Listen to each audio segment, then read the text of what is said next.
Pues muchas gracias, Imelda, por la invitación y por...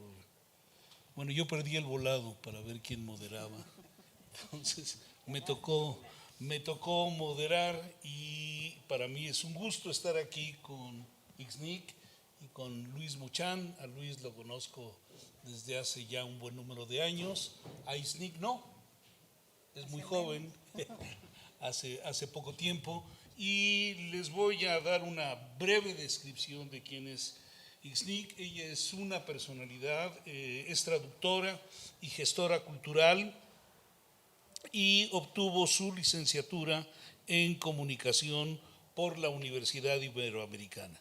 También es miembro del Sistema Nacional de Creadores de Arte y ha trabajado en una serie de medios muy diversos, en radio, en televisión y también en museos. Ella colaboró de manera muy entusiasta desde el inicio del desarrollo del Museo Papalote, Museo del Niño. También colaboró en el Festival Internacional Cervantino y también con el Centro Cultural Tlatelolco. Actualmente ella dirige la Casa Universitaria del Libro de la UNAM, que está en la colonia Roma, y dentro de los libros que ha traducido ha habido libros que han ganado premios, en particular El niño que nadaba con pirañas, de David Almond, que obtuvo un premio, el premio del Banco del Libro de Venezuela, como el mejor libro traducido en 2014, y también hizo una traducción para el Fondo de Cultura Económica de Alicia en el País de las Maravillas. Así es que, sin más, Ixnic, te paso el micrófono. Muchas gracias. Si quieres usar este, sí.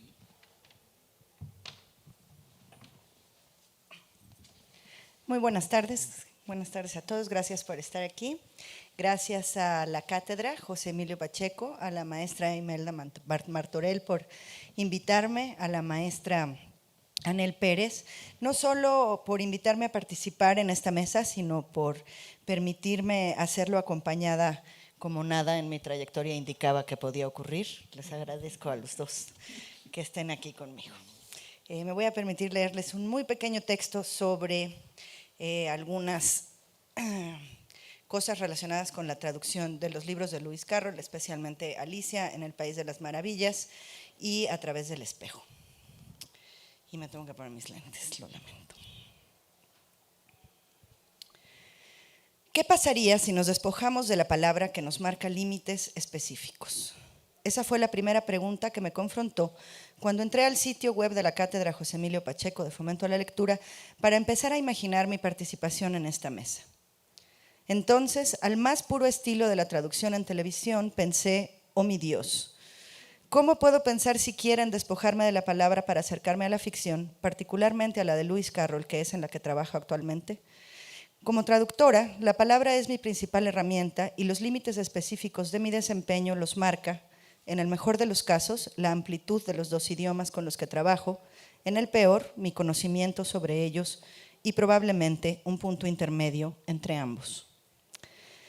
Debo entonces no despojarme de la palabra, sino enfrentar a la palabra escrita en el espejo de la palabra hablada, imaginarla como las ondas sonoras que salen de la boca de una madre que lee un cuento a su hijo y que se asientan en las que salieron de la muy inglesa y victoriana boca del reverendo Dodgson, quien en 1865 publicara Alice in Wonderland y en 1871 la secuela de las aventuras de la protagonista Through the Looking Glass and What Alice Found There.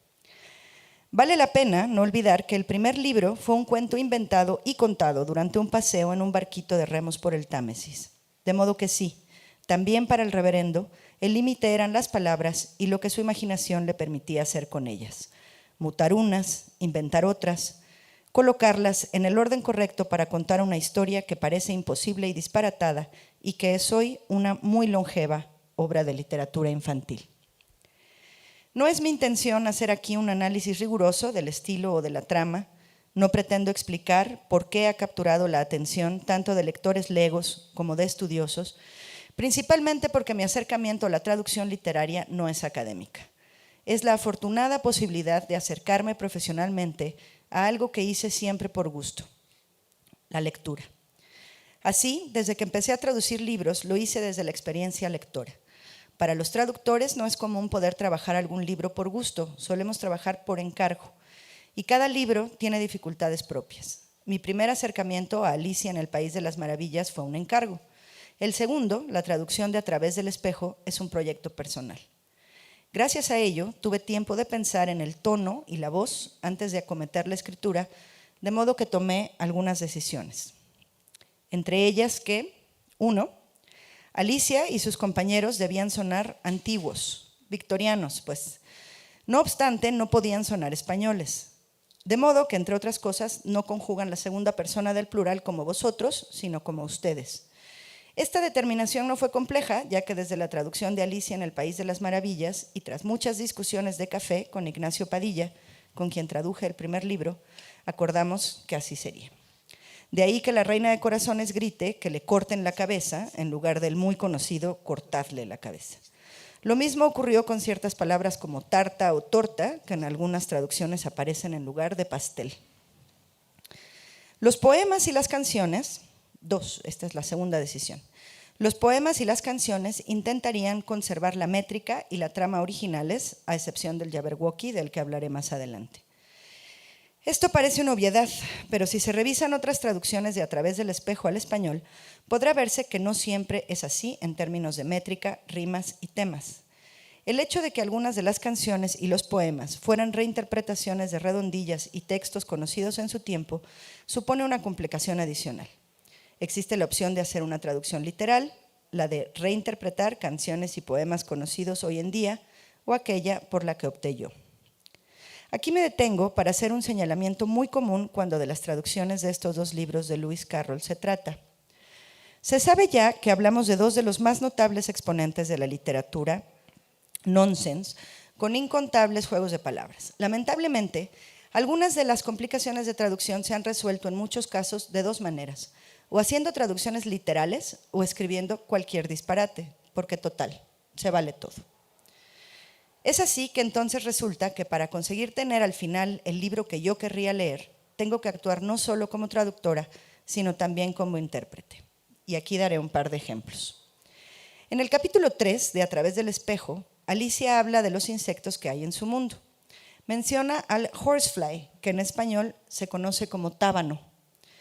El jején con quien conversa, y que en otras traducciones es un mosquito, y que yo elegí que fuera un jején porque me parece una palabra más simpática, le cuenta del rocking horsefly, haciendo un evidente juego de palabras entre horsefly y rocking horse, que es un caballito de madera que se mece.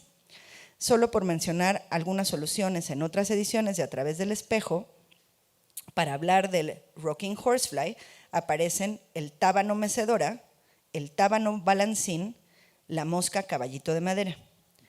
Yo opté por llamarlo platábano, aprovechando que la forma curva del plátano también podía mecerse y continuar con la narración más o menos fielmente.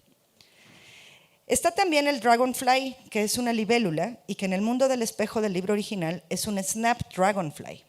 De nuevo, jugando con dragonfly y la flor conocida como snapdragon. Para mí se trata de una librélula que come pastel 1000 hojas y mermelada de tejicote. No es cierto, de té Quijote. En otras traducciones, lo que yo llamo librélula recibe el nombre de libélula de fuego, libélula merienda y luciérnaga pastelera. 3. Por otro lado, quería que tanto Alicia como su mundo al derecho y el mundo al revés por el que pasea en su deseo por llegar a ser reina, no solo no sonaran peninsulares, sino que tuvieran también un guiño mexicano. Por ejemplo, gracias a las notas del gran Martin Gardner, cuya versión anotada de Alicia usé para ambas traducciones, supe que una expresión que aparece con frecuencia en A través del espejo, bread and butter, puede referirse a una vieja costumbre victoriana en la que se utiliza esta frase para alejar animales indeseables. Subrayo puede porque solo es una de las explicaciones en la aparición de esta frase en ese momento de la historia. Hay otras interpretaciones, como también hay otros momentos de aparición. En este particular caso, quizá un joven lector victoriano hubiera comprendido sin mayores complicaciones que cuando aparece la reina corriendo, después de la batalla entre Tweedledee y Tweedledum, quiere que se marche el enorme cuervo que sobrevuela el bosque. Inserta a la mitad de un párrafo la frase pan con mantequilla, para nuestros lectores del siglo XXI no quiere decir gran cosa, pero como estamos leyendo un libro repleto de disparates, no pasa mayores. No obstante, con base en las notas de Gardner, elegí que en lugar de pan con mantequilla, la reina dijera úxcale. Por un lado, porque me parece una expresión muy mexicana, y por el otro, porque me resultaba apropiado que dijera algo que tiene que ver con el hilo narrativo. Mención aparte merece la traducción del muy famoso poema del Jabberwocky. Fue, sin asomo de duda, la misión más complicada y laboriosa de todo el libro. Por un lado, es famosísimo, como famosas son algunas de sus traducciones al español, más notablemente la de la uruguaya mexicana Ulalume González de León, quien además escribiera una explicación de su proceso de traducción para la revista de la universidad en diciembre de 1968. Por el otro, está escrito en algo parecido al inglés, es decir, suena inglés, se escribe como lucen las palabras en inglés, pero ¿qué palabras son esas? Algunas pistas de la primera estrofa las aclara Humpty Dumpty en el capítulo 6, cuando Alicia le pregunta por el significado del poema. Ahí podemos darnos cuenta que muchas de las palabras son inventadas, son acrónimos, conocidos también como portmanteaus o palabras valija, como las llamaba Ulalume. Muchas otras son neologismos o palabras inventadas. Para resolver el significado del resto de las palabras del poema que no explica Humpty, hay que ir a otros textos de Carroll, a la casa del Snark, a las cartas que escribió e incluso a las notas de Gardner. Bien, por lo que toca a mi trabajo de traducción, también en el caso del Jabberwocky tomé ciertas decisiones antes de empezar a trabajar el texto. Poco sabía yo que me estaba complicando la vida. La primera es que no leería otras traducciones a detalle para no sentir la tentación de usar soluciones más ingeniosas que las que se me ocurrieran a mí. La segunda, el Jabberwocky se llamaría Jabberwocky por el peso que ya tiene en el imaginario mundial. Diversas traducciones le han asignado otros nombres: el Flavistanón, Galimatazo, el Guirigay, el Jerigóndor. No sé si alguno de ustedes oiga estas palabras y sepa que se trata del Jabberwocky. Aprovecho para señalar que lo mismo hice con todos los personajes que conservan sus nombres originales en inglés, a excepción de Alicia, que se llama Alicia y no Alice, por el motivo que mencioné anteriormente. Tal es el caso del Bandersnatch, de Humpty Dumpty, que en algunas traducciones aparece como, ustedes disculpen, Don Huevón, y de Tweedledee y Tweedledum, que hay quienes llaman Tararí y Tarará. Confieso que una pareja de buenos amigos míos estuvo a punto de convencerme de ponerles Tibiri y Tábara, pero me contuve. Todavía me pueden convencer de lo contrario porque no se ha publicado. El poema no podría conservar la métrica original, que consta de 7 estrofas de 3 octasílabos y un heptasílabo cada una. En mi traducción se conservarían las 7 estrofas, desde luego, pero cada una tendría, siempre que fuera posible, 3 endecasílabos y un decasílabo. Se conserva, eso sí, el mismo patrón de las rimas. 4. El principio del trabajo consistiría en traducir, entre comillas, tanto los acrónimos como los neologismos para ajustar la métrica y las rimas del poema a esas palabras que ya existían, también entre comillas, y no al revés. Y por último, conservaría la naturaleza de esas palabras, es decir, los acrónimos serían acrónimos y los neologismos serían neologismos, intentando siempre que sonaran a palabras lo más reales posibles. Permítanme compartir con ustedes la versión final de la primera estrofa traducida. Al ahorazar unos tobos actosos, orocionaron girando el lejasto, trébiles tráspanos picaban pozos, los cerdes viágidos sin un trasto. Todas estas decisiones parten de lo que habré de confesar a continuación. Yo leí de niña y de joven varias versiones de Alicia, las dirigidas a niños pequeños, las que juntaban los 2 libros en uno, traducciones de los 2 libros separados, he visto todas las películas, ninguno me atrapó. Había algo con lo que no podía conectar. Hoy me parece que era el lenguaje. Algo no me permitió que, si bien disparatada, la historia no tenía sentido, tuviera sentido para mí. Los juegos de palabras solían no parecerme tan juguetones, me parecían imágenes inconexas que no permitían que la narración fuera como un todo, sino como viñetas sueltas. Nunca la imposibilidad de las situaciones me resultó un problema. La complicación para mí estaba en entender ambos libros como un recorrido, como un viaje iniciado en la madriguera de un conejo o frente a un espejo que terminaba en un juzgado o en el banquete de una coronación. No me hacía falta que ambos recorridos fueran un sueño para justificar su existencia, pero sí necesitaba que el lenguaje me pescara con el anzuelo de sus infinitas posibilidades. No me queda más que esperar que el libro que traduje para mi yo niña sea también el libro que disfruten leyendo otros más, para que sepan que no siempre hay que despojarse de las palabras, a veces solo hay que doblegarlas a leídas. Muchas gracias, Ixnic. Muy padre todo ese relato. Y bueno, ahora le voy a pasar el micrófono al doctor Luis Mochán.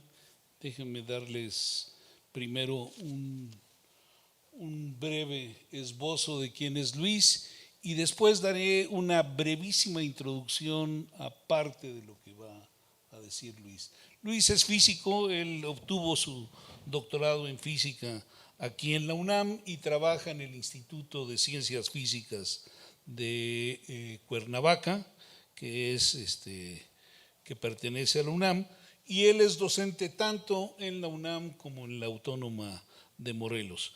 Su trabajo se ha enfocado a el desarrollo de la óptica y también ha tomado como bandera el desenmascarar fraudes pseudocientíficos. Hay algunos que son muy famosos, ya él se los contará si desea, y ha recibido también una serie de premios que yo creo que son muy, muy importantes porque la Academia Mexicana de Ciencias da un premio para jóvenes investigadores, a los jóvenes investigadores que desarrollan un trabajo muy temprano en su carrera y que es un trabajo relevante, lo reconoce, y Luis obtuvo el premio de la Academia y también el premio de ciencia que da nuestra universidad. Además, recibió las medallas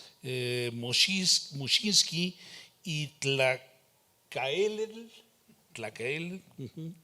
y así como el Premio Nacional de Divulgación Científica. Y también es Fellow de la American Physical Society de Estados Unidos.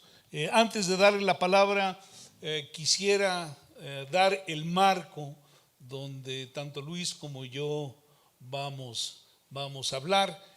Si bien en el siglo XIX Lewis Carroll es el pionero de esta literatura sin sentido o del disparate, el destino nos alcanza en el siglo XX y nos alcanza a principios del siglo XX con los desarrollos que hace la física en relatividad y en el desarrollo de la mecánica cuántica. Estas dos áreas son un reto al sentido común. Lo que sucede y lo que uno desentraña del mundo en estas dos áreas de la física no tiene un equivalente en nuestra vida cotidiana. Y posteriormente nos vuelve a alcanzar en la década de los 60s y los 70s con la psicodelia, en donde todos vivimos de una manera muy en carne propia los sinsentidos de esta literatura. Y sobre la relatividad y la mecánica cuántica, déjenme decirles rápidamente un par de cosas. La importancia que tienen estas dos formas de ver el mundo se volvió cada día más evidente conforme fue avanzando el siglo XX. Einstein rompe con las nociones clásicas de algunos conceptos, en particular la de la fuerza de la gravedad, que fue bien desarrollada en la revolución científica y que nos explica el movimiento de los astros, el movimiento de los planetas alrededor del Sol, y Einstein le da una vuelta muy interesante en donde la fuerza de gravedad deja de ser una fuerza. De acuerdo a la relatividad, esa fuerza no existe, es simple y sencillamente la deformación que tiene el espacio-tiempo por la presencia de una masa o por la presencia de energía. En el caso de la mecánica cuántica, las cosas se dan en un nivel esencialmente diferentes. Por un lado, tenemos la experiencia cotidiana de que los objetos pueden ser descritos de una manera adecuada por la mecánica newtoniana como partículas, y que las ondas del mar o las ondas en el aire tienen un comportamiento diferente y son esencialmente cosas diferentes a las partículas. En la mecánica cuántica esta diferencia se pierde y las ondas y las partículas son dos manifestaciones de una misma cosa. Y tanto relatividad como mecánica cuántica a lo largo del siglo XX nos transformaron, y en los últimos años han tenido una nueva apreciación gracias a que ha habido experimentos en astrofísica que nos han dado cuenta de la realidad de los preceptos que se desarrollan en ambos. Entonces ya fue una introducción un poco larga, así es que le paso el micrófono a Luis Muchán, quien escribió un pequeño cuento justo para este evento. Adelante, Luis. Pues muchas gracias, Pepe. No lo suelo hacer, pero esta vez voy a tratar de leer un escrito completito, porque estoy aterrado de venir a hablar a un evento de literatura siendo físico. Si alguna vez creyeron que la mecánica cuántica y la gravitación y la relatividad general son asuntos difíciles y complicados, yo creo que haber traducido el Jabberwocky es otro orden de magnitud en la vida compleja. Bueno, quiero agradecer a Jorge Volpi, a Imelda Martorell y a Gloria Ávila, en general a la Coordinación de Difusión Cultural, por la invitación a participar en este seminario, por la organización y la comunicación, a Ixnik y a Pepe por participar en esta charla conmigo, y a todos ustedes por acompañarnos. Cuando recibí la invitación no tenía ni la más remota idea de qué temas podría tratar aquí. Ayer tampoco, pero me llamaron fuertemente la atención las referencias a los divertidos libros sobre las extrañas aventuras de Alicia, y que el título mismo mencionara el entrelazamiento cuántico. Debo confesar que no soy experto en dicho fenómeno y que hay otros investigadores en nuestra universidad que sí lo son, pero que lo considero una de las áreas más divertidas, interesantes y profundas de la física moderna. Por ello acepté la invitación, irresponsablemente pero con gusto. Por un lado, el entrelazamiento o enredamiento cuántico tiene aplicaciones potenciales que revolucionarán nuestra tecnología en el corto y mediano plazo, como el surgimiento de la computación cuántica y su esperada disrupción del encriptamiento tal y como lo conocemos, al conocerse algoritmos que, al haber computadoras cuánticas, permitirían resolver el problema de factorizar rápidamente un número como un producto de números primos. Hace apenas algunos años escuché en un congreso una charla donde anunciaron con gran bombo y platillo que una computadora cuántica de media docena de qubits o bits cuánticos, basada en una molécula de benceno, había logrado mostrar que con una muy alta probabilidad 15 podría escribirse como 3 multiplicado por 5. Y eso era un gran logro, ¿no? Sin embargo, hace unas semanas Google anunció que su computadora cuántica había finalmente logrado la supremacía cuántica. Más modestamente, pero de manera más inmediata, el enredamiento cuántico se usa hoy en día para encriptar comunicaciones de manera segura y proteger datos sensibles de la vista de ojos curiosos. Por otro lado, el estudio del entrelazamiento cuántico ha impuesto fuertes limitaciones sobre las características que puede tener una teoría física y que, cuando nos damos el tiempo para ello, nos puede guiar a pensar sobre conceptos tales como el significado de la realidad y la separabilidad de los fenómenos. La mecánica cuántica es una teoría extraña. La mecánica cuántica de partículas entrelazadas es mucho más extraña aún.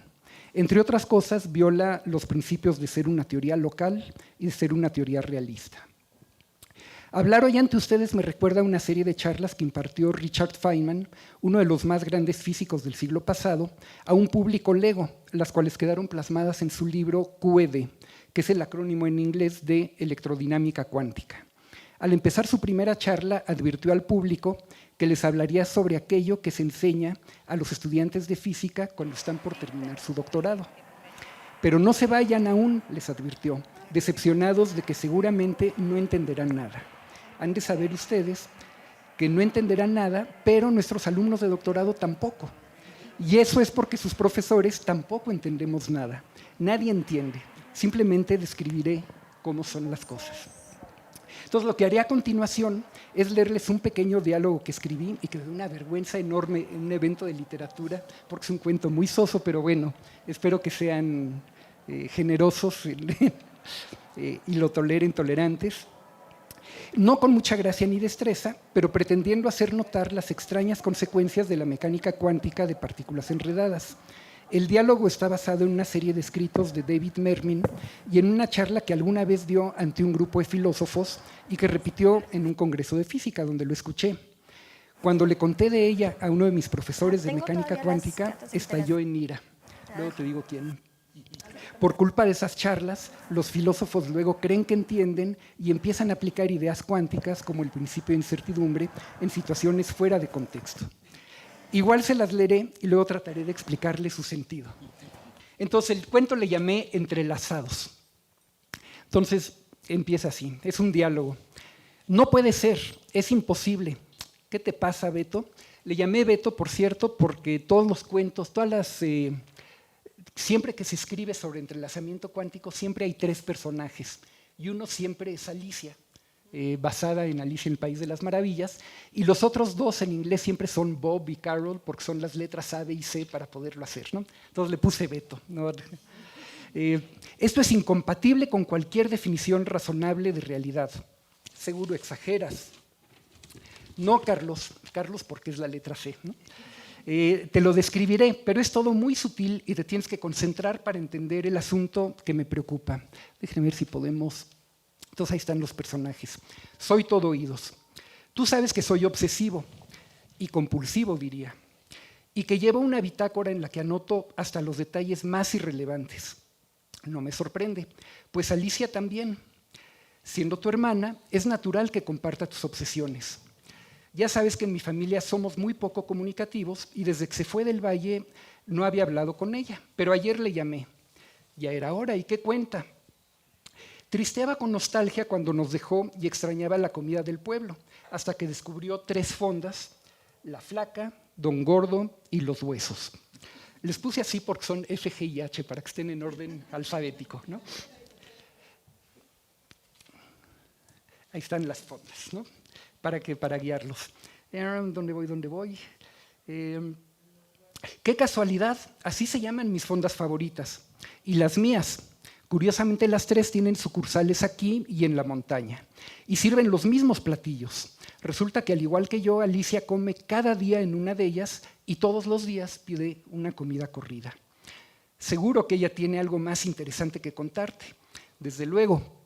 Pero esta historia se vuelve muy interesante, aunque tendrás que escucharla completa para apreciarlo. Bien, continúa. Como yo, Alicia escoge al azar a qué fonda ir cada día tirando un dado. Ayer le tocó comer en Don Gordo y a mí también. El menú era el de siempre y escogimos exactamente lo mismo. Al final, por ejemplo, nos ofrecieron café o postre y ambos pedimos café. No es una gran coincidencia. Para hacer conversación, le pregunté por el día anterior.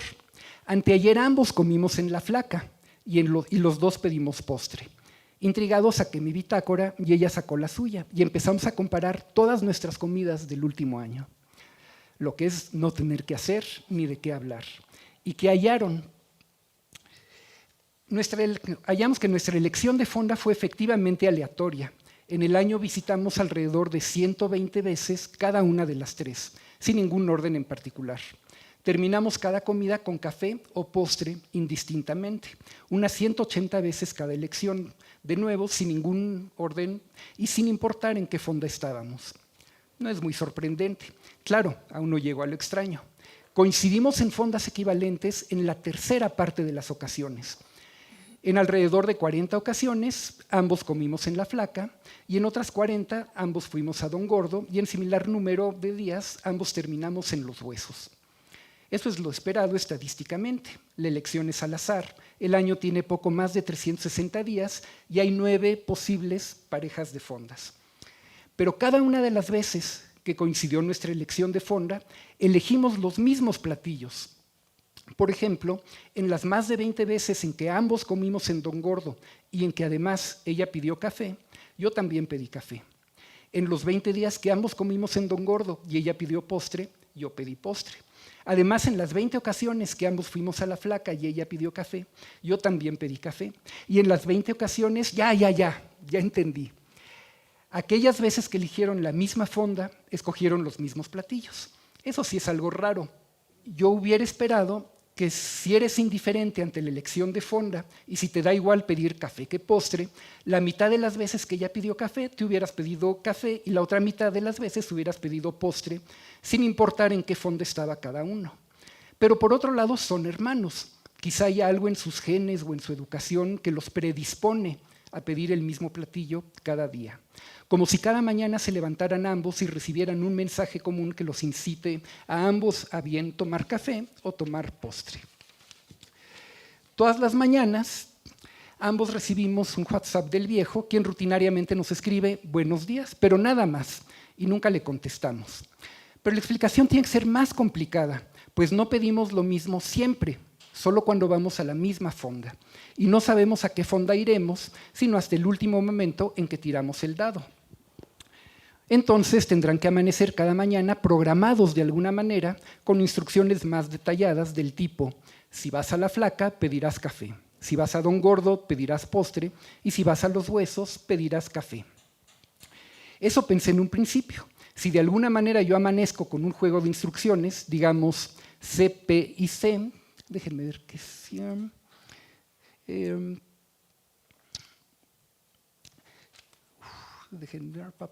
Ok, si algún día amaneciéramos, ¿dónde voy? Perdonen por andar jugando con la computadora. Si de alguna manera yo amanezco con un juego de instrucciones, digamos C, P y C, que es café, postre, café, correspondientes a las fondas F, G y H, La Flaca, Don Gordo y Los Huesos, y ella amaneciera con las mismas instrucciones, CPC, ambos pediríamos lo mismo en caso de ir al mismo changarro, pero podríamos pedir algo distinto para ciertos pares de fondas. Lo curioso es que nunca podrías averiguar el juego de instrucciones completo. Así es, solo averiguaría las instrucciones correspondientes a la fonda a la que sí fui, y a la fonda a la que fue Alicia si no fuese la misma. Nunca podría averiguar la instrucción restante. Eso es más curioso entonces. Si cada quien recibe mágicamente un juego de 3 instrucciones, pero solo puede averiguar una o a lo más 2 de ellas, la restante existe, pero no es observable. Es un bonito problema para un filósofo. ¿En qué sentido existe algo que no es observable? Eso me recuerda al problema de la existencia de los números innombrables, incalculables e indescriptibles. Pero mi hallazgo es más sorprendente. Resulta que a lo largo del año pedimos lo mismo aproximadamente la mitad de las veces. ¿Y eso qué tiene de raro? De haber un juego de instrucciones, estarás de acuerdo que cada día tendría que ser uno de los siguientes 8. CCC, CCP, CPC, CPP, PCC, PCP, PPC o PPP, y no habría más. ¿De acuerdo? Considera, por ejemplo, que recibiéramos un día las instrucciones CCP. Ambos pediríamos café en los casos FF, FG, GF y GG. y ambos pediríamos postre en el caso HH y pediríamos distinto en los 4 casos restantes, FH, GH, HF y HG. Para los otros juegos de instrucciones pasaría lo mismo, excepto para CCC y PPP, para los cuales coincidiríamos para todas las parejas de fondas. Entonces, debimos haber coincidido en 5 o más de cada 9 comidas, pero solo lo hicimos en 1 de cada 2 comidas. Entonces, no puede existir un juego alguno de instrucciones. Tu estadística muestra que sus acciones no están predeterminadas, que hay libre albedrío. Pero entonces, ¿cómo podríamos explicar entonces los casos en que sí acabamos en la misma fonda? En ellos nuestra correlación es perfecta. ¿Será que sin darnos cuenta nos comunicamos telepáticamente y nos ponemos de acuerdo? ¿O hay un complot de fondas que nos manipulan como parte de un sofisticado juego? Hace poco asistí a una charla sobre entrelazamiento cuántico. Desde luego, no entendí nada. Pero se me ocurre, ¿no será que con su mensaje de buenos días tu viejo les manda cada mañana una pareja de partículas enredadas cuánticamente cuyo estado colapsa cuando ordenan la comida y determinan sus elecciones? Fin, ese es el cuento, ¿no? Entonces se pudo entender la sutileza, ¿no? Entonces, la idea es que si existiera un juego de instrucciones, si cada quien estuviera predeterminado a qué es lo que va a decidir yendo a cada una de las fondas, un análisis aritmético, matemático relativamente simple, implica que a fuerza deberían haber coincidido al menos 5/9 partes de las veces, que eso es más de un medio. Entonces, como solo coincidieron un medio, eso quiere decir que llegaron sin instrucción alguna. Entonces, lo que quiero hacer, si todavía me da tiempo el moderador, es mostrarles un poquito sobre cuál es la realización física de este diálogo, ¿no? Entonces, para eso, déjenme primero mostrarles uno de los grandes misterios de la mecánica cuántica, ¿no? Entonces, para eso consideren este pedazo de plástico. Les pongo aquí el pedazo de plástico para que lo vean. Es un pedazo de plástico semitransparente y, como ven, la intensidad luminosa en esta región es más alta que en esta región, y si uno la midiera, no es muy aparente, pero aquí llega la mitad de la luz, en esta región llega la mitad de la luz de la que llega en esta región, ¿sí? Entonces, aquí tengo otro pedazo de plástico igualito, ¿sí? Entonces lo voy a poner aquí arriba y no sé si notan lo siguiente, la intensidad luminosa aquí es más grande, pero aquí y aquí es igual porque los plásticos son idénticos, y aquí en medio también es igual. O sea, al poner el segundo plástico, obscureció la luz que estaba pasando por esta parte, pero no disminuye la luz que pasa por esta parte. Pero ahora va el primer acto de magia, ¿sí? Voy a agarrar este plástico y simplemente lo voy a girar, y fíjense qué sucede. Entonces, al girar desaparece totalmente la luz, ¿no? Entonces, ¿qué podemos aprender de esto? Pues lo que podemos aprender es que hay 2 tipos de luz. Está la luz que pasa por el plástico cuando lo pongo de manera vertical, y está la luz que pasa por el plástico cuando lo pongo de manera horizontal. Entonces, uno puede hablar que la luz tiene un atributo, digamos que ese atributo es la verticalidad de la luz. Ahora déjenme mostrarles algo que es más o menos bonito.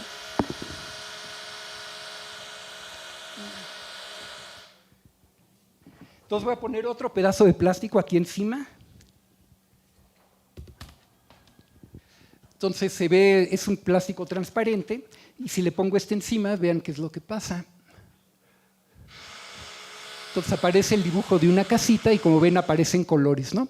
Entonces lo que sucede es que ese segundo pedacito de plástico lo que tiene son pedacitos de cinta de pegar, y esos pedacitos de cinta de pegar, cuando la luz pasa por ahí, dependiendo del color, sufre una transformación, cambia su verticalidad. Entonces la luz vertical se vuelve horizontal, para algunos colores la horizontal se vuelve vertical, y para otros colores no, y por eso es que aparece esta imagen ahora vestida de colores, ¿sí? Pero dejen mostrarles algo más.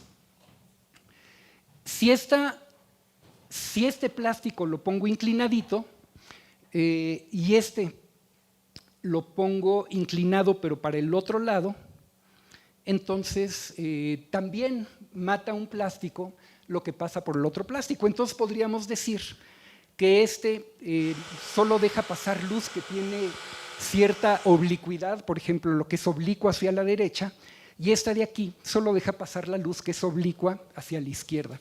Entonces déjenme mostrarles con unos dibujitos qué es lo que quiero decir con esto, ¿no? Entonces imaginen que la luz, a ver si logro armar un apuntador. Este no es muy bueno porque es demasiado intenso y lo voy a usar para otra cosa, pero imagínense, la luz hay de dos tipos, espero haberlos convencido con ese experimento sencillo, y esquemáticamente la luz está hecha de fotones, entonces es lo que nos dice la mecánica cuántica, que son partículas, y tiene que haber al menos dos tipos de partículas, porque los plásticos, la luz que pasa por uno de ellos no pasa por el otro, entonces tiene que haber dos, ¿no? Entonces, esquemáticamente los voy a mostrar como si fueran cuadraditos y circulitos, ¿no? Y entonces el plástico, cuando lo tenía de manera vertical, deja pasar, por ejemplo, a los cuadritos, y de aquí deja pasar a los circulitos y no a los cuadritos, ¿sí? Ese es un atributo de la luz que se llama polarización. Entonces imagínense que aquí tengo este primer plástico que deja pasar cuadritos, pero no deja pasar circulitos. Si viene un haz de fotones que pasa por el primero, pues aquí, después del primero, lo único que tenemos son los que tienen la verticalidad correcta, que son los que lograron pasar este cuadrito, ¿no? Si mi segundo polarizador está orientado exactamente igual que el primero, pues todos estos cuadritos pueden pasar libremente y entonces el segundo polarizador no hace absolutamente nada. Entonces eso es lo que estaba, no, ahí no se ve, pero bueno, eso es lo que les estaba mostrando en este caso, ¿no? Si los dos polarizadores en realidad son iguales, lo que pasa por uno pasa por el otro sin problemas. En cambio, si el primer polarizador es vertical y el segundo polarizador es horizontal, digamos, si el primero deja pasar cuadraditos y el segundo deja pasar circulitos, pues aquí ya no pasa absolutamente nada y toda la luz se detiene. Similarmente, si el primero deja pasar circulitos, pero el segundo solo deja pasar cuadraditos, aquí no tenemos nada de luz. Y finalmente, si los dos polarizadores dejan pasar circulitos, la mitad de la luz se queda en el primero, pero todo lo que pasa por el primer polarizador pasaría por el segundo polarizador, ¿sí? Pero ahora, en lugar de poner el polarizador vertical o horizontal, lo podría poner inclinado.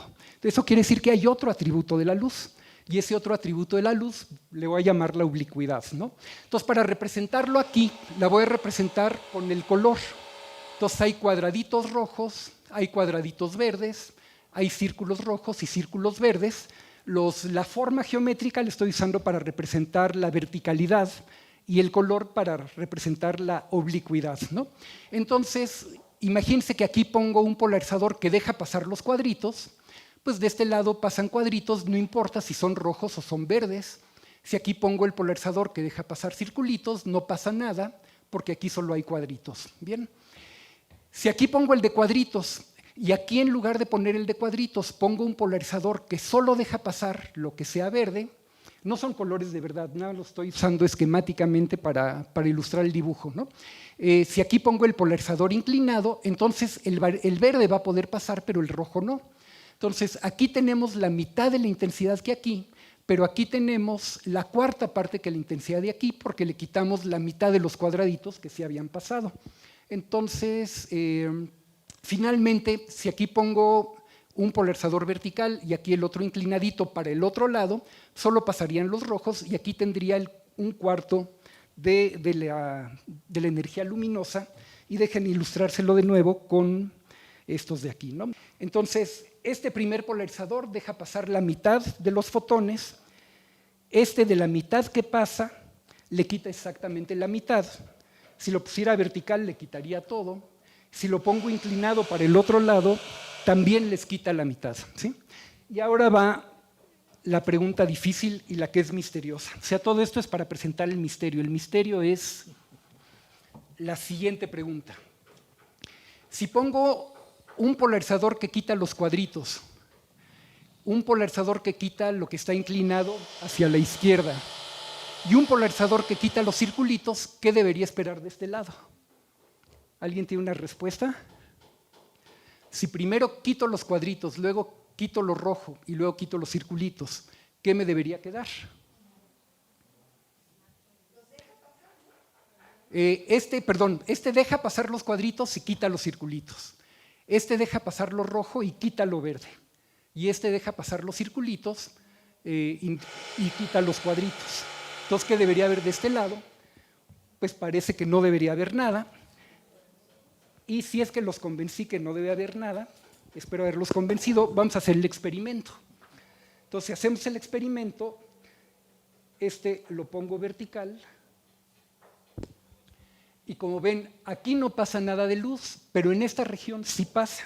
Déjenme mover el de en medio para que vean si el de en medio está horizontal.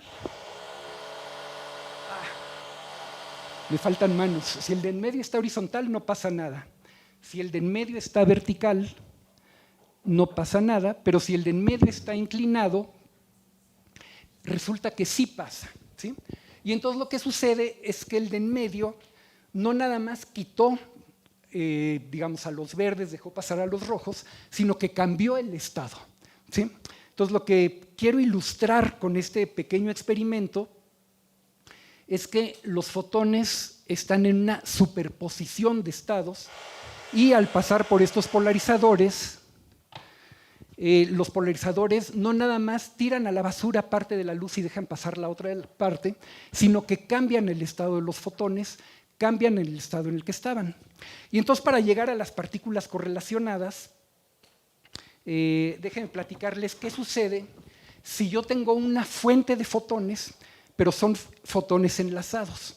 Entonces, uno puede preparar fotones que están en una superposición de estados. Para hablar de superposición de estados, uno suele recurrir al gato de Schrödinger. No sé si conocen la historia del gato de Schrödinger, si no la platicamos después, porque sí, ya estoy abusando. Pero bueno, la idea es que si tenemos una fuente de luz que produce fotones en un estado correlacionado, esta pareja de fotones está en una superposición de estados. No vamos a saber en qué estado está hasta que pasa por un polarizador. Y resulta que si este polarizador es idéntico a este polarizador, cada vez que pasa un fotón de este lado, pasa un fotón del otro lado. Es como cuando los dos muchachos van a la misma fonda y piden exactamente lo mismo. Pero si aquí pongo un polarizador de un tipo y un polarizador del otro tipo, cuando pasan por acá, la mitad de las veces pasa uno por acá y otro por acá simultáneamente, pero la otra mitad de las veces por aquí no pasa ninguno y aquí sí pasa, o aquí no pasa y aquí sí pasa, ¿no?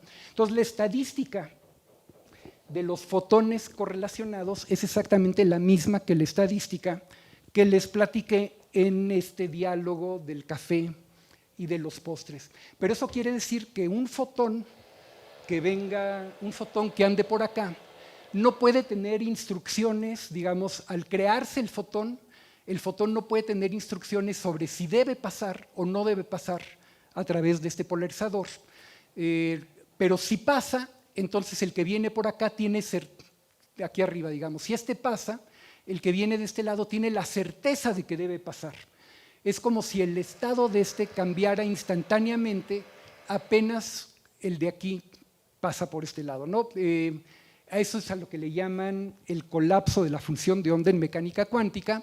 Al tomar una medición aquí, podemos cambiar instantáneamente lo que está pasando aquí a lo lejos, y eso aparenta violar todo lo que uno sabe de la física, por ejemplo, el principio de causalidad y el principio de relatividad. No lo hace, podemos estar tranquilos, pero la forma en que no lo hace es extremadamente sutil, y si quieren, luego podremos platicarlo más. Bueno, muchas gracias.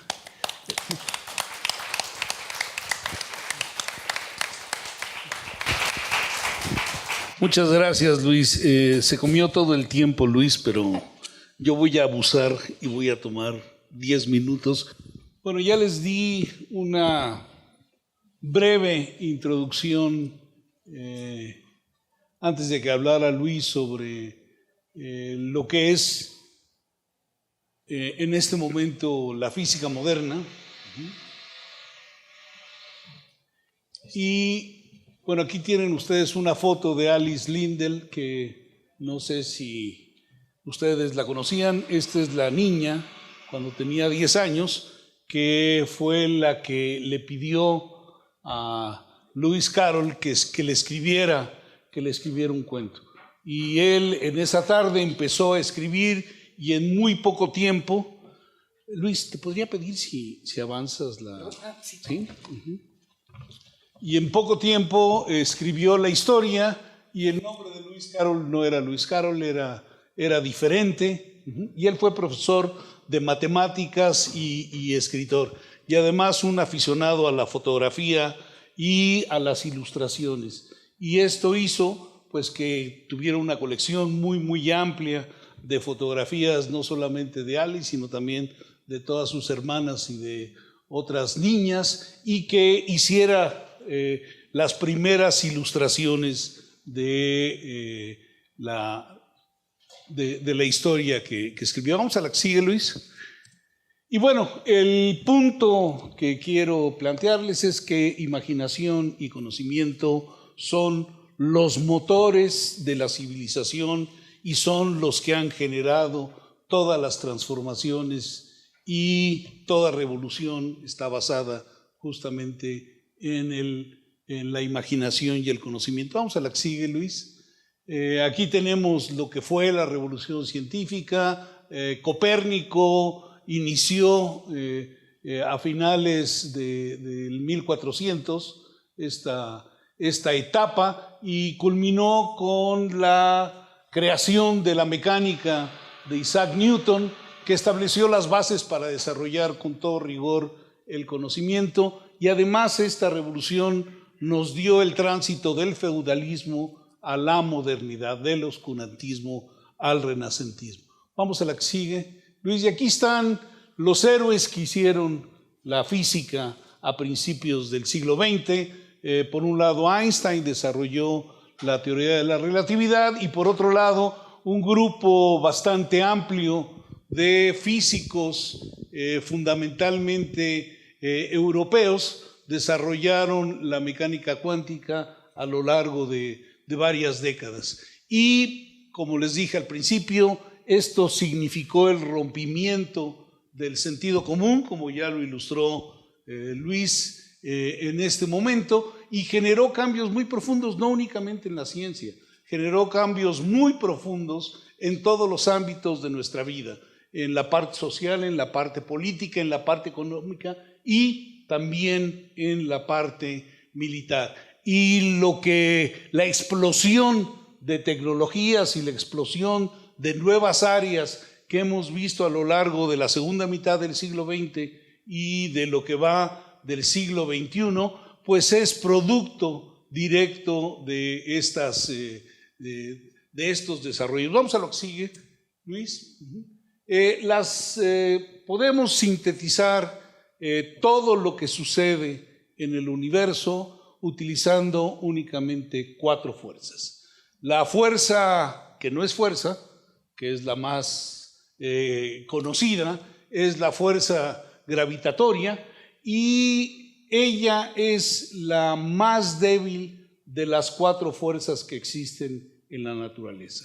La siguiente, mejor conocida, que además es la que genera toda la serie de fenómenos que vemos en la Tierra y que es la responsable de todas las reacciones metabólicas que tenemos los seres vivos, es el electromagnetismo. Las fuerzas eléctricas y las fuerzas magnéticas son las que dominan toda una serie de procesos que incluso responden a lo que conocemos como vida.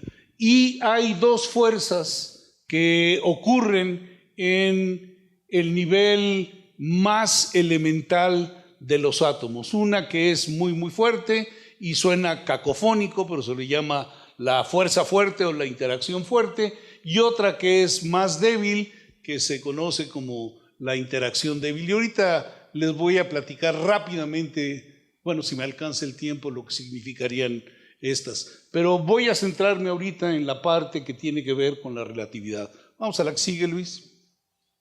De acuerdo a Newton, como ya les dije, tenemos una fuerza que es la que nos mantiene amarrados a la Tierra y es lo que permite que los cuerpos giren unos alrededor de los otros, y tenemos pues el movimiento de la Luna alrededor de la Tierra, de todos los planetas alrededor del Sol mismo alrededor del centro de la galaxia y de las galaxias alrededor del resto de las galaxias. Sin embargo, vamos a la que sigue, Luis, de acuerdo a la teoría de la relatividad, esa fuerza no existe y es simple y sencillamente la deformación del espacio-tiempo. No únicamente del espacio, sino del espacio y el tiempo. Y siempre que tenemos una masa, el espacio deja de ser plano y se convierte en curvo, y esto es lo que orilla a que las partículas, al moverse dentro de ese espacio, se muevan en geodésicas. Vamos a la que sigue. Hay toda una serie de pruebas que muestran que la relatividad predice cosas que nos encontramos. Yo no diría que la relatividad sea cierta por esto, sin embargo, yo creo que es la mejor explicación que tenemos para entender el macrocosmos. Y hay una serie de pruebas que así lo indican. Voy a referirme rápidamente a algunas de ellas porque creo que son importantes y les van a mostrar de una manera muy, muy clara que el sentido común no tiene nada que ver con lo que observamos a estas escalas. Vamos a lo que sigue. Aquí tenemos el tipo de desviación que tendría la luz cuando pasa cerca de una masa. No se mueve en una trayectoria recta, sino se mueve en una trayectoria curva, simple y sencillamente siguiendo la curvatura del espacio. Y esto es algo a lo cual no estamos acostumbrados. Primero, la luz siempre hemos pensado o habíamos pensado que viaja en línea recta. No es así, se desvía, y a veces se desvía muchísimo, y la presencia de masas pueden comportarse como si fueran lentes que desvían y enfocan la luz. Vamos a ver la que sigue. Aquí tenemos un cúmulo de galaxias. Es un cúmulo de galaxias que tiene una masa muy importante, y esto que ven ustedes aquí en la fotografía son imágenes de una galaxia que está atrás del cúmulo. Y aquí pueden ver ustedes de este lado, aquí tenemos una imagen de esa galaxia, aquí tenemos otra imagen de esa misma galaxia, y a lo largo de este arco tenemos la misma imagen embarrada a lo largo de todo el arco de esta misma galaxia. Insisto, es una galaxia que está atrás de este cúmulo, y este efecto que se ve en los cúmulos ricos, en los cúmulos masivos de galaxias, es debido, vamos a la que sigue, Luis, a un enfocamiento que genera el cúmulo de galaxias. Aquí tenemos una concentración alta de masa, y esta galaxia está emitiendo luz en todas direcciones, y en particular estos rayos que vienen por acá le dan la vuelta al cúmulo y llegan a la Tierra, formando la imagen esta desparramada que les acabo de mostrar. Este tipo de fenómeno es conocido como lente gravitacional. Las masas pueden hacer que la luz se enfoque de la misma manera que lo hacemos con los vidrios, los prismas o las lentes. Vamos a la que sigue. Y esto nos ha permitido entender toda una serie de fenómenos, y nos ha permitido también darnos cuenta de cuánta masa bariónica, esto es, cuánta masa normal existe en el universo y cuánta masa que no podemos observar, que es denominada masa oscura, existe en el universo, y también cuánta energía existe que no podemos detectar, a excepción de toda una serie de fenómenos gravitacionales. La conclusión a la cual se ha llegado es que la masa ordinaria, la que conocemos, representa únicamente el 5% de toda la masa que existe en el universo. La masa oscura, y se llama masa oscura porque no tenemos la menor idea de qué es, representa un poco menos que el 30% de la masa total del universo, y el grueso de lo que sería la masa o la energía del universo está en esto que se conoce como energía oscura, que representa el 70% de todo el contenido de masa y energía del universo. Entonces, desafortunadamente, podemos ver únicamente el 5% del universo y el otro 95% nos es totalmente desconocido. Vamos a la que sigue. Por otro lado, la teoría de la relatividad nos indica que la luz, cuando se mueve en contra de un campo gravitacional, le pasa exactamente lo mismo que le pasa a una piedra cuando la lanzamos hacia arriba. Si tomamos una piedra y la lanzamos con una cierta velocidad, va a llegar a un punto máximo y luego va a caer. Si le damos una velocidad mayor, esto es, si le damos una energía mayor, va a llegar a una altura mayor y va a terminar cayendo. Esto es, la velocidad que tiene el objeto que lanzamos inicia con una velocidad alta y esa velocidad va disminuyendo hasta que se vuelve cero y después se invierte la velocidad y la partícula termina cayendo. A la luz le pasa exactamente lo mismo. La luz, cuando es lanzada, por ejemplo, en este láser hacia arriba, en contra del campo gravitacional, la energía de los fotones que se van para arriba van disminuyendo conforme se va moviendo hacia afuera. Y lo que llamamos un agujero negro no es otra cosa más que aquello que tiene una fuerza gravitacional tan grande que la luz termina deteniéndose en algún momento y vuelve a caer como lo haría una piedra. Esto, traducido a las frecuencias de la luz, lo que indica es que los relojes en campos gravitacionales diferentes se mueven a velocidades diferentes. Y ustedes pueden pensar, bueno, pues el efecto quizás sea muy pequeño y no nos afecta. Es un efecto al cual no estamos acostumbrados y no nos damos cuenta, pero lo usamos continuamente. El campo gravitacional que tiene un satélite retransmisor de señales, por ejemplo, los satélites que se utilizan para el GPS están en un campo gravitacional diferente al campo gravitacional que tenemos en la superficie de la Tierra. Y las señales de GPS, para poder medir la velocidad con la cual nos movemos, tienen que ser corregidas por este efecto relativista. Y de hecho, los satélites llevan un reloj atómico con el cual miden su tiempo.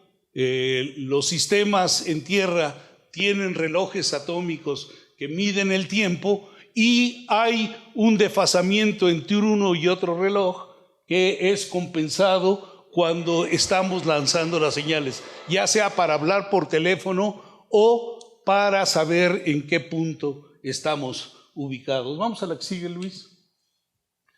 Por otro lado, hay, además de la deformación que una masa le da al espacio-tiempo, también cuando una masa está rotando, arrastra consigo el espacio-tiempo. Y esto que suena un poco como ciencia ficción, es algo que fue medido hace algunos años por un satélite un satélite que se llamó Gravity Probe B, que estuvo funcionando entre el 2004 y el 2010 y pudo medir la curvatura y el arrastre que tenemos por la rotación de la Tierra en el espacio-tiempo local. Vamos a la que sigue, Luis. Aquí tenemos el satélite, es una ilustración del satélite, llevaba 4 giróscopos y un giróscopo es como un trompo, es exactamente lo mismo que un trompo. Y si ustedes jugaron un trompo alguna vez, cuando lanzan un trompo y decían que el trompo se dormía, el trompo quedaba apuntando en una sola dirección y no importaba lo que ustedes le hicieran, el trompo siempre apuntaba en la misma dirección. Y esta propiedad de los trompos es la propiedad que tienen los giróscopos que se utilizan en todos los satélites para poder medir su localización y su orientación y poder cambiar su orientación si esto es necesario. Este satélite llevaba 4 de los giróscopos más exactos que ha construido la humanidad y con ellos miraron la precesión, esto es el cambio en la rotación del giróscopo debido a un efecto geodésico, debido al cambio en la curvatura en la masa y a un efecto de arrastre. ¿Podemos pasar a la que sigue? Aquí tenemos lo que esto implicaría, como pueden ver ustedes en el dibujo. El espacio-tiempo no solamente estaría deformado por la presencia de la masa, sino también estaría con una torsión. Y esta torsión ha sido medida. Vamos a la que sigue. Aquí están los resultados del satélite. Aquí está lo que se midió y aquí está lo que estaba predicho. La precesión geodésica tenía este valor, no importan las unidades, pero como pueden ver ustedes, el valor medido por el satélite es muy cercano al valor predicho por la teoría de la relatividad y la precesión debida al arrastre por la rotación está aquí marcada versus lo que fue predicho. Entonces, suena a ciencia ficción, pero vivimos en un lugar muy, muy extraño, en donde lo que hacen las partículas afecta de una manera fundamental las propiedades del espacio y del tiempo. Y subrayo del tiempo porque el tiempo también es afectado, no es únicamente el espacio el que es afectado. Y una de las realizaciones de la teoría de la relatividad que tuvo que esperar como 100 años para ser verificada son las ondas gravitacionales. Aquí tienen ustedes una ilustración de lo que sería una onda gravitacional, cómo se distorsionan el espacio y el tiempo debido a un evento que haya generado pues ondas en este tejido del espacio-tiempo. De la misma manera que cuando le pegamos a la superficie del agua con una piedra o con lo que sea, generamos ondas que se propagan en la superficie del agua. De la misma manera, cada vez que ocurre un evento violento en el universo, genera ondas gravitacionales. Esto hace que el espacio y el tiempo se muevan de la manera que está aquí ilustrada. Vamos a la que sigue. Y tomó cerca de 100 años el diseñar un experimento que pudiera medir estas ondas.